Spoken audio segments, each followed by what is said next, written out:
I'm so excited to have you here at Focus, Sony Kapoor at the Re-Define think tank.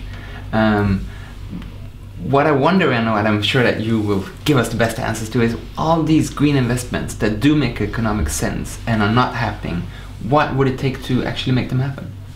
I think one of the big problems is that of information asymmetry, that it's not obvious to a lot of investors who don't have the capacity themselves as to what actually constitutes a green investment. Public intervention in the form of, let's say, standardization and quality control would be very helpful. Another big obstacle is that either the investments are very large scale, in which case it doesn't make any sense for individual investors to go ahead and take those risks, or they are so small scale, like energy efficiency investments, that it's not worth my while. So aggregation issues where, for example, municipality level negotiation of replacing light bulbs, increasing home efficiency, financed by the private sector. There again, the government needs to play a facilitating role, a coordinating role. And on large scale investments, I think that public investment banks, the European Investment Bank, the IFC, etc., have a good positive role to play in terms of constructing a project pipeline of reasonably well diversified green investment projects that I know from conversations, a lot of investors, for example, the Norwegian Sovereign Wealth Fund, pension funds, etc., are very happy and looking forward to buying chunks of, particularly at a time that the returns on their existing portfolios is so terrible. The Norwegian Sovereign Wealth Fund on $350 billion of bond investments earned minus 0.1% last year. And when we look at specifically pension funds, that's where all the environmental movements would often point that they would be the sort of most relevant actor to get these long-term green investments happening. What's your take on this? How should it be done? Well, I think one easy first step is to try and highlight the risks that exist in their portfolios. A basic step is to take what we do in the banking sector, where banks are now subject to stress tests that basically answer the question, is a bank still viable if property prices, for example, fall by 20%? The likelihood of this happening may only be less than 5%, but it's possible. And banks have to then take action. If we institute a similar test to say to all large pension funds, fiduciary investors, what will happen to your portfolio if carbon prices go up to 20 or 30?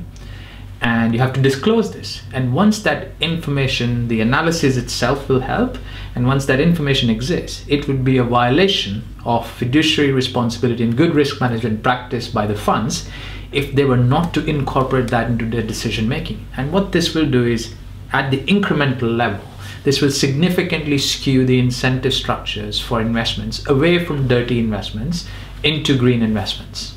And do you see anybody actually doing these sort of carbon stress tests? Internally, a lot of companies do, and increasingly some of the more active pension funds, still moderately sized in the United States and in the UK, are taking this into account. But there hasn't yet been, it's a collective action problem, and there hasn't yet been a government intervention that says that this is something that is mandatory.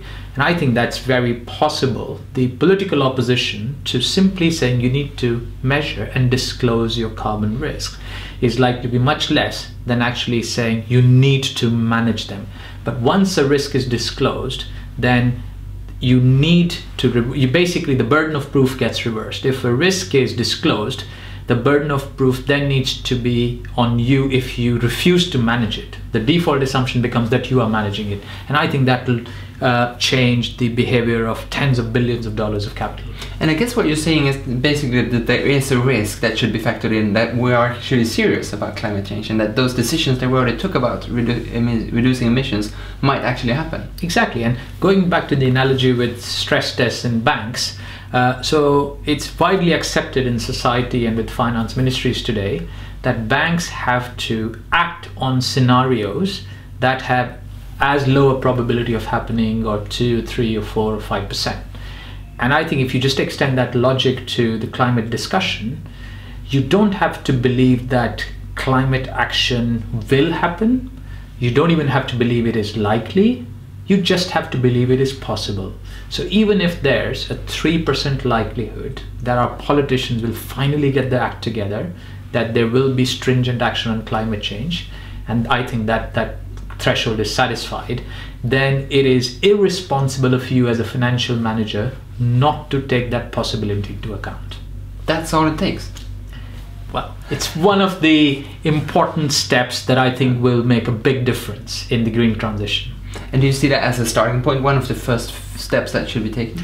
I think that the political opposition to steps like this is likely to be much lower than the political opposition to, let's say, an upfront carbon tax or a much more stringent quota system, because this is entirely in the self-interest on a pure risk management basis of the financial industry. And the reason it doesn't happen is that it takes this sort of collective action to actually get started. How is that achieved?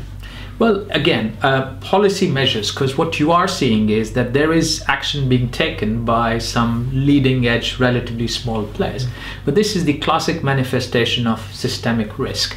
So if in 2007 you had asked banks, as I did, a number of large banks, what is your big risk? Do you see any, let's say, icebergs in the water? Most of them said no. So the point at which the banks had the biggest confidence that everything was safe and fine was just before the crash. And I think we are facing a similar collective action problem of large systemic risk building up on the climate side, and the industry as a whole is blind. So even if some marginal players see it, that's not good enough. And the coordinating effort can only come from public sector intervention. Let's get that started. Sony Kapoor, thank you so much for being with us. Thank you so much for having me. Thank you.